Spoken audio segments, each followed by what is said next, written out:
ಎಲ್ಲ ಲೆಟರ್ಸ್ನು ಸ್ಟೋರ್ ಮಾಡಿದ್ದೆ. ಇದೆಯಾ ಇನ್ನೂ ಡಾಕ್ಟರ್? ಇನ್ನೂ ಇದೆ, ಭಾಗ್ಯನೇ ಸ್ಟೋರ್ ಮಾಡಿದ್ದಾರೆ. ನಿಮ್ಮಲ್ಲಿ ಒಬ್ಬ ಪ್ರಣಯ ರಾಜ ಇದ್ದರು 1980s ನಿಮ್ಮ ಮದುವೆ, ನೀವು ಅಲ್ಲಿಂದ ಪತ್ರ ಬರಿತಾ ಇದ್ರಿ, ಜಯನಗರದಿಂದ ಭಾಗ್ಯ ಅವರು ಪತ್ರ ಬರಿತಾ ಇದ್ರು. ಅದ್ರ ಬಗ್ಗೆ ಸ್ವಲ್ಪ ಹೇಳಿ ಡಾಕ್ಟರ್. ಅಂದರೆ ನೀವು ಇಷ್ಟೆಲ್ಲ ಯೋಚನೆ ಮಾಡಿನೂ ನೀವು ಪರ್ಸನಲ್ ಲೈಫ್ನು ಅಷ್ಟೇ ಎಂಜಾಯ್ ಮಾಡ್ತೀರಾ. ಹೌದು, ಅದ್ರ ಬಗ್ಗೆ ಹೇಳಿ, ಅದು ಹೆಂಗೆ ಎರಡನ್ನೂ ಬ್ಯಾಲೆನ್ಸ್ ಮಾಡ್ಕೊಂಡು ಹೋಗೋದು ಅಂತ. ಆ ಲೆಟರ್ ಸ್ಟೋರಿ ಹೇಳಿ ಡಾಕ್ಟರ್. ಲೆಟರ್ ಸ್ಟೋರಿ ಹೇಳಿ, ಇಂಟ್ರೆಸ್ಟಿಂಗ್ ಆಗಿದೆ.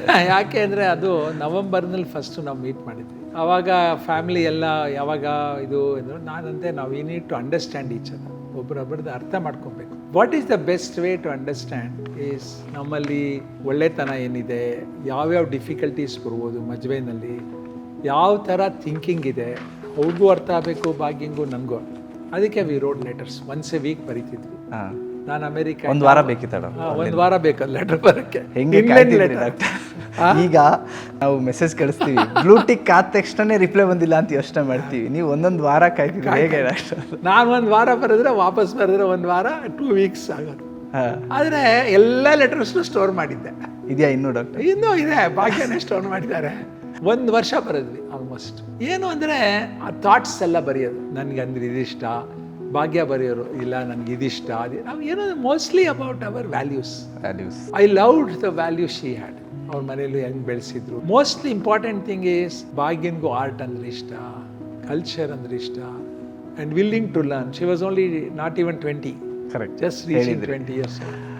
ಆವಾಗ ನನಗೆ ಭಾಳ ಏನಾಗಿತ್ತು ಅಂದರೆ, ಪರವಾಗಿಲ್ಲ ಇವೆಲ್ಲ ಮಾಡಿ we could have a good life because we understand each other and willing to change. The most important thing ಏನು ಅಂದರೆ, ನಾನು ಹೇಳಿದ್ರಲ್ಲಿ ನಾನು ತಿದ್ಕೊಳ್ಳೋಕ್ಕೆ ತಯಾರಿದ್ದೀನಿ. That is important.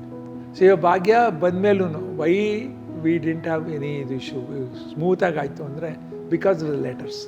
ಅದರಲ್ಲೆಲ್ಲ ಬರೀತಿದ್ದೆ. ನನಗಿಷ್ಟ ಟ್ರೆಕ್ಕಿಂಗ್ ಇಷ್ಟ, ಅವ್ರು ನನಗೂ ಇಷ್ಟ, ಹೋಗೋದಕ್ಕೆ ಇಷ್ಟ, ಹಾರ್ಸ್ ರೈಡಿಂಗ್ ಇಷ್ಟ, ನನಗೂ ಇಷ್ಟ. ಈ ಥರ ಲಾಟ್ ಆಫ್ ಕಾಮನ್ ಥಿಂಗ್ಸ್ ಅದನ್ನೆಲ್ಲ ಶೇರ್ ಮಾಡ್ತಿದ್ದೆ.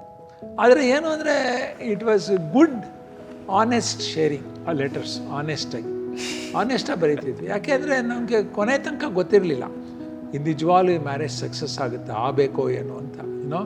ಬಿಕಾಸ್ ಅವ್ರ ವಿಚಾರದಲ್ಲಿ ನೋಡಿ, ಭಾಗ್ಯನ ತಂದೆ ತಾಯಿ ಇವ್ರು ಯಾರೋ ಅಮೇರಿಕಾದಲ್ಲಿ ಇದ್ದಾನಂತೆ, 7 ವರ್ಷ ಆಗಿದೆಯಂತೆ ಹೋಗಿ.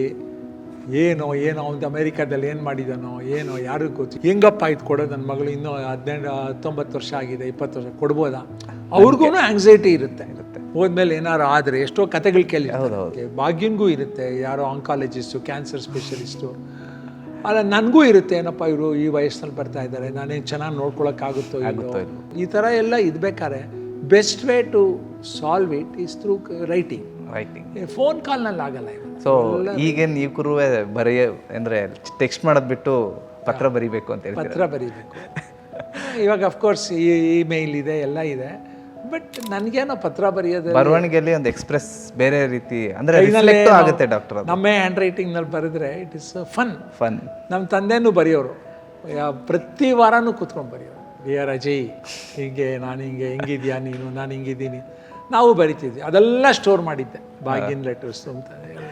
ಅದೇ ಪ್ರೆಷಸ್.